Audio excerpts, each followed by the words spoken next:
So yes, my name is Allie Klun. I am everything that he said and hopefully a little bit more. And I'm here today to talk to you guys about a transition and a pivot in a business model. How many of you have heard of 6 Californias before you got here? Okay. So I have a little bit of an overview to do for those of you who haven't heard about it. 6 Californias was something that Tim Draper decided to introduce. It was an initiative. California is an amazing place. How many of you have heard of California before you came to Draper University? God, I hope so. Yeah, right? Okay. Exactly. So California is an amazing place. It's called the Golden State for a lot of reasons. You know, we have the movie industry here. We have Silicon Valley. We have amazing weather. We have everything you could possibly want in any given area in this state. We are the 7th largest economy in the world. Bigger than India's economy. The only problem is that we are facing some issues right now. How many of you know that California is in a drought? Probably heard about it. Everyone's heard about it. How many of you have had the pleasure of dealing with California's traffic and the poor infrastructure that we have to deal with, especially down in LA, the 405? Used to commute on that quite a bit, not fun. There are businesses that are leaving the state consistently. This is something that Tim has talked a lot about. I don't know if he's talked to you guys about it in some of your courses, but we are 50th out of 50 as the worst place to do business. No matter how many businesses we have, coming here in Silicon Valley and things being done, we're still the worst place to run business in the country.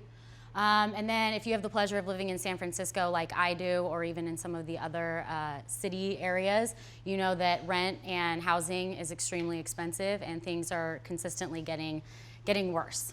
So it's not all doom and gloom though. Tim Draper saw that there were issues in the state. He said basically, we are living under a monopoly essentially. So you all in your business practices know what a monopoly is, and when you know that there's a monopoly, you know that there's opportunity for disruption. So Tim started thinking about this a lot, and he was thinking, what can I do to improve the state? He has lived here his whole life. He has his family here. He has grandchildren that are going to be raised here, wanting to do something to improve the state. So his idea was 6 Californias. 6 Californias seems to be a little bit radical. You see a map of the state of California, and you see that it's divided into 6 parts. So what does this do? So essentially, 6 Californias was an initiative to create 6 new states within the state of California. So kind of startup states, if you will. States that would have the opportunity to figure out how to run their localized regions, how to figure out what was best for them. So we have 38 million people living in California. That is 12 million more than the 2nd largest state in the nation. 12 million more.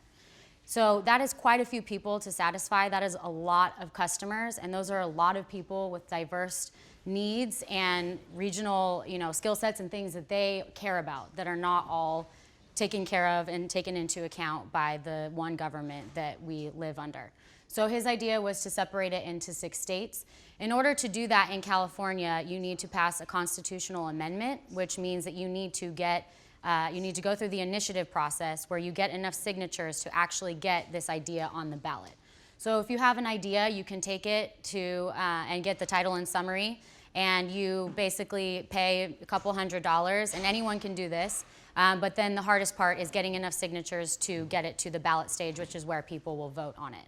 So he did just that, went out, got the title and summary, went to circulate for signatures, and as he was circulating for signatures, realized that there were a lot of people who liked the idea or didn't like the idea, but there were a lot of people who had a lot to say.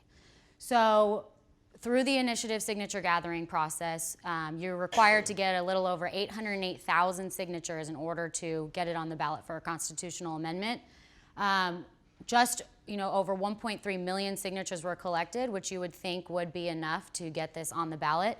But through the signature gathering process, which is extremely old school, you basically have to take a petition, the paper petition, and you have to get people to hand sign it, and it has to match the signature that's on file with the DMV, which, as you know, is done through one of those electronic signature pages, which looks different than your signature than you sometimes sign on a piece of paper. You have to have a matching address, so if you've moved in the past couple of months and you haven't updated your voter registration, your signature doesn't count. You can't sign more than once, otherwise it's considered a duplicate signature. There are all these loopholes and all these things that you have to jump through in order to make sure that these signatures are valid. So in the process of going through the signatures, the Secretary of State determined that even though we collected over 1.3 million signatures, there weren't enough to make the ballot for a constitutional amendment. So, bummer. What are you going to do then? But you guys all know Tim. You know he's very persistent. You know that if he has a vision and a dream and a goal, just like you guys do, that he's not willing to give up.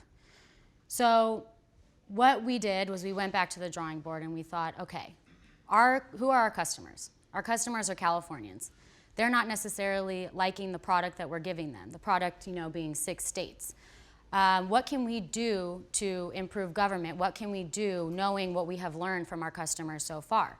Well, we learned that our customers are engaged. There were a lot of Californians who did believe that something needed to be done and did believe that the system needed to be fixed, but they had their own ideas. They weren't necessarily ready to sign off on a plan that, you know, made 6 states without necessarily knowing what they were signing off on. So what can we do to encourage their participation and encourage them to get involved? And that's where Innovate Your State came about. So Innovate Your State is a nonprofit 501c3 organization that is dedicated to educating and encouraging public participation in government. So as you know, you see big business ideas every day. You guys are here. You guys are, you know, working on all of your projects and all the things that you want to see go through in the business sector. But there aren't a lot of these things for government. There are, you know, some civic tech companies. There are nonprofits. There are people that are trying to solve specific issues. And there are definitely people that are doing the best that they can. But we wanted to really create a platform for people to share their ideas and really find ways to fundamentally improve government. Really give them the voice that they deserve, going back to what true democracy is. So we formed Innovate Your State, and we were issuing the first challenge, if you will, and the first challenge was for Californians. So we issued the Fix California Challenge, a contest to find ways to improve the state of California. So this was a call to action for all of those people that we had heard from, all of our customers who were, you know, thinking maybe 6 Californias could be an interesting thing, but I think I may have a better idea, or I may want to resolve this, or I may want to do that. We're giving them a platform to share their voice and share their ideas for improving the state. Under Fix California Challenge and under Innovate Your State, we're looking for ideas that fundamentally transform the state of California, that increase representation, that improve education, that are holding the government accountable and making it more transparent, are creating more opportunities, and are creating an overall renewal of the state. So that's kind of where this comes from, and that's where, you know, we're looking for these ideas that will fundamentally improve the state of California, will essentially break up the monopoly if you're using a business terms, and will satisfy the customers of the state. So what we did was we created essentially a crowdsourcing platform where we're accepting ideas on a website called www.fixcal.org. And this is a very easy to use system. You go in, you put in your idea. We made it a very low barrier for entry. It's our MVP, trying to get, you know, everyone participating as much as possible, requiring a little bit of information from them, getting them to put their ideas up, and then eventually allowing people the opportunity to up and down vote and comment similar to a Reddit style approach, so that people are truly engaging on a platform for government innovation.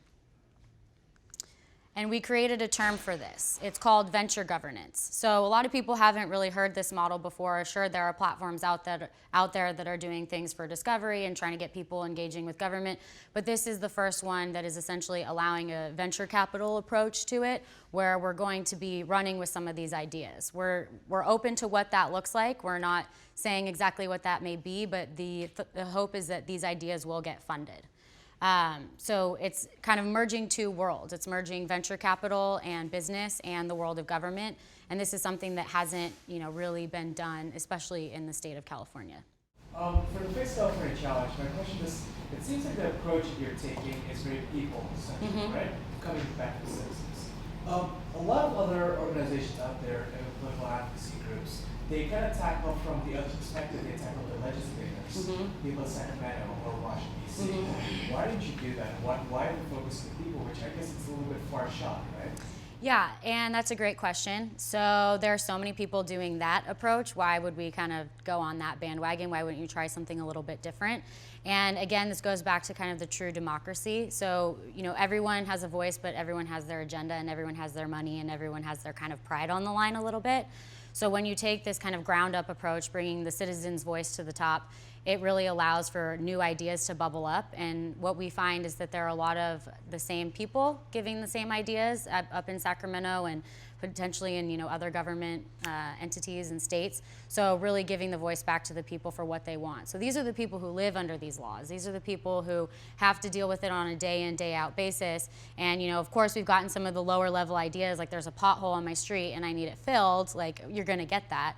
But you're also going to get some of the ideas for people who have been thinking about this for years and years. Potentially could be political science or public affairs majors and never had a voice or a platform to share their voice.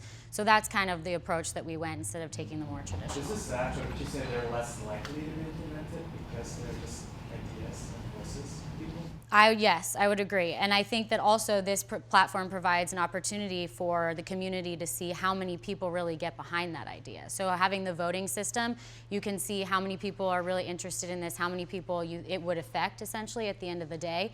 So you can have, there are some moneyed interests that go to lobbyists and, try and persuade them one way or the other, but this is truly coming from the people and what they need and want.